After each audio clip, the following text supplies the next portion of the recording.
Një iftar thonë që nuk duhen ngrënë ëmbëlsira. Është e vërtet. Thonë që nuk duhen ngrënë karbohidrate. Është e vërtet. Nuk duhet konsumuar sa më shumë ujë. Është e vërtet. Por, çfarë kemi në këtë rast? Nga ana tjetër thonë që nuk duhet pini kafe dhe çaj. Mos pini çaj të zi, thot një nutricionist në Kosovë, Shqipëri, Maqedoni, mos pini kafe. Ata harojnë që rreth 20 deri në 40 mg kafein ka një çaj i plotësuar i madh, pra në krahasim me 90, 100 apo varet miligram kafein varet nga fixhani i kafes.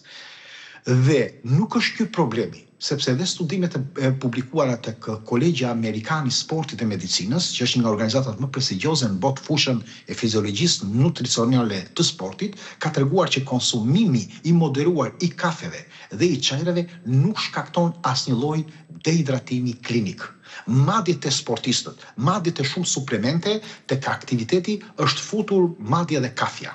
Duhet kuptojmë, trupi aktivizon niveli inteligjente të dy hormoneve kryesore mbrojtës, sepse në momentin që ne pim gjithmonë kafen, atëre trupi është adaptuar, pra optimizon gjithë sasinë e ujit që ne marrim, se duhet kuptojmë që kafja ka ujë, në 90% të fixhanit ka ujë. Atëre ne marrim 95% ujë, për shembull marrim 100 ml ujë dhe është rast akut i dehidratimit 2-3 orë, i cili mund të shkarkojmë 50 ml ujë. Pra dehidratimi është akut, 50 ml në maksimumin e vet po themi. Po ne kemi marrë 100 ml, kështu që ajo nuk është dehidratues. Pra, kur themi është dehidratues i rënd, thot dikush tjetër.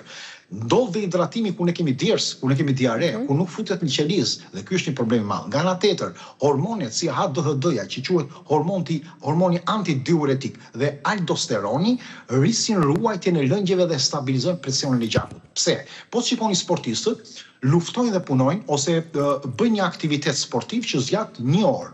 40 minuta dhe djersin, ata nuk marrin lëngjë gjatë sa kohe. Ata kishin nga gjithë këto djersë e lëshuar, do dehidratornin edhe do sëmuleshin. Por jo, janë pikërisht këto hormone që bëjnë ruajtje dhe stabilizojnë, se trupi jon ka mekanizma të plot. Nga ana tjetër, po ta shikosh, tek Plus One në 2014 u pa që hidratimi i njerëzve që konsumonin deri në 4 fixhane kafe në ditë nuk kishte asnjë lëvizje të osmolariteti të urinës, që do të thotë osmoza e urinës që është brenda apo statusi i hidratimit dhe shkarkimi total i ujit trupor në 4 kafe në ditë. Dhe po ashtu kemi studimin në 2005 dhe kemi dhe një studim i cili është bërë tek Gazeta Humane e Nutricionit dhe Dietetikës, e cila pa që kafeina nuk ka efekt të fortë diuretik përveç efektit akut për momentin e parë dhe zhvillohet me tolerancë kur pihet në një farë kohe. Po nga ana tjetër çfarë bën?